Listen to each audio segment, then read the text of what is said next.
Now, this experience of identity is manifold. Everywhere, ultimately, you have to see yourself. I can know you better when I find, oh, you are me and I am you. It is the identity that gives me the experience of you. I can understand you when I become one with you. Very often we say, you put yourself in my position and try to understand it. Then you will really understand me. It is by identity that you experience. Although each individual has a unique role and therefore each one is different from the other, yet there is a law of identity. The difference of myself from you is only marginal. Uniqueness is marginal. But basic experience is that of identity. Now each one of us, although identical, is complex.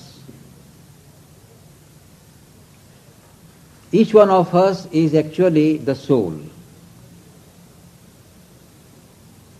This soul puts forth itself, and what it puts forth becomes what are called instruments. There are three basic instruments which soul puts forth. One instrument is what we see in the form of physical, the body, is one instrument. My dynamic will is second instrument, and my mental capacity to conceive, to think, is my third instrument.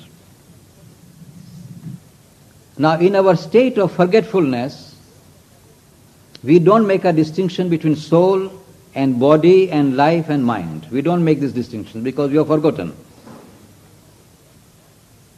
Pell-mell, we think all that we are now is myself. When I ask, what is yourself? Everybody says, I am myself. But when he examines, he has to ask, is this body myself? Is my emotion myself? Is my thought myself? What am I? There's a big confusion on this. It is by experience, you go on experiencing yourself with the body, experience yourself with the life, experience yourself with the mind. After lots of experiences, this is entire process of karma. You go on doing so many efforts, each effort is a karma, it gives a consequence. And ultimately, these consequences are in the form of experiencing yourself and your instruments. Yourself and the world. Yourself and the divine. These are three major experiences in the world. You experiencing your instruments, you experiencing the world, you experiencing the divine.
This is another experience. The third is that you know that your origin is not in yourself but in the divine. And that you can meet the divine, converse with him, you can embrace him, you can have all kinds of relationships with him. This is the third major experience.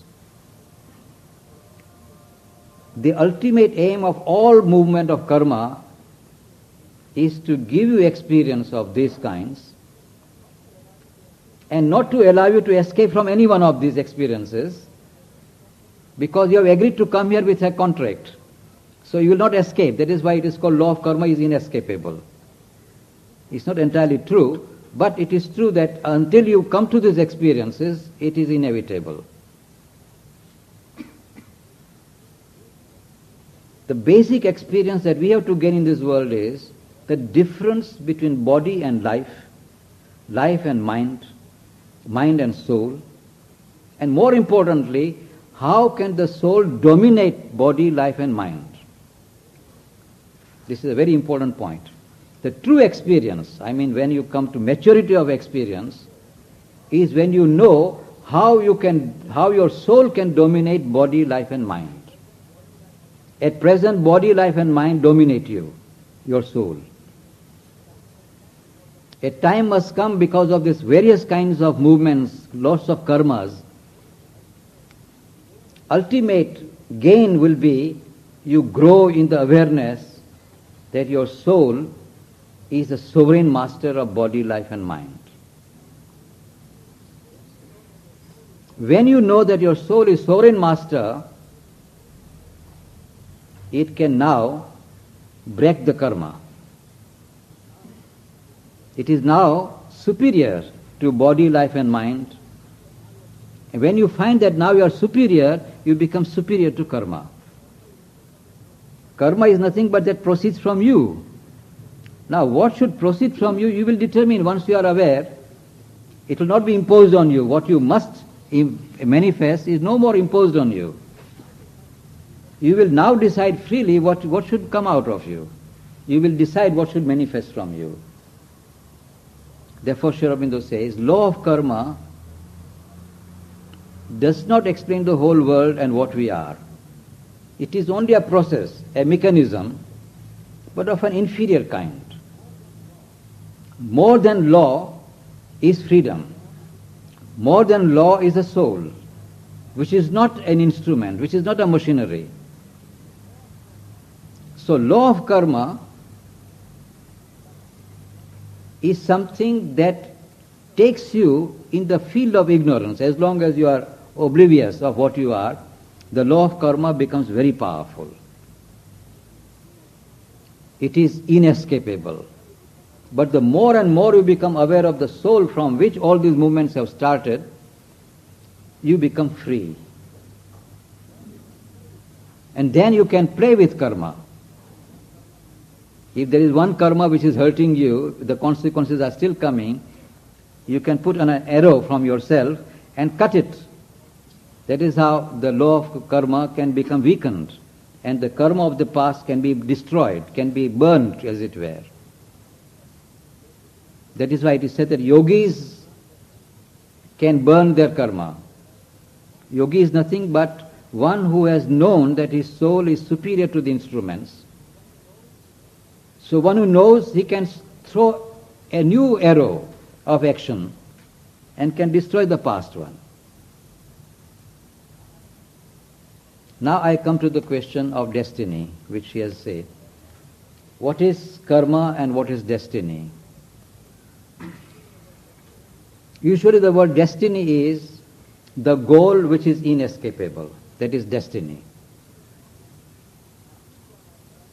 Now each one of us has a goal. As I said, when we made a contract, each one of us decided, I will play this role in this world. Therefore, you might say that each one of us has a destiny.